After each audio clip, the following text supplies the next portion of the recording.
twebaza nnyo okusookera ddala Uganda Muslim Council ekulemberwa mukama waffe His Eminence the Mufti of Uganda, ne twebaza gavumenti ya Uganda okubeera nti tulina omukisa ogusoma ebintu ebikwata ku ddiini yaffe, era ng'olwaleero abayizi baffe ababadde basoma omwaka guno amasomo agakwata ku ddiini yaffe ekitiibwa omuli Qur'ani, omuli essomo lya tarbiya, omuli essomo lya fiqhu n'essomo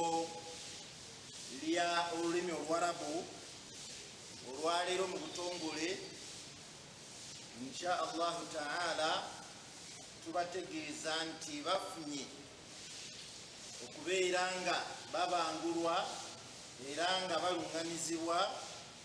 n'okugayidingibwa okusinziira katabo ke twakoze akagayidinga abantu ababuuzibwa ebibuuzo byaffe. This year we have registered 231 centers all over the country. We have 4,209 candidates who are going to sit for this year's examination under IPLE, which is the Islamic Primary Living Certificate.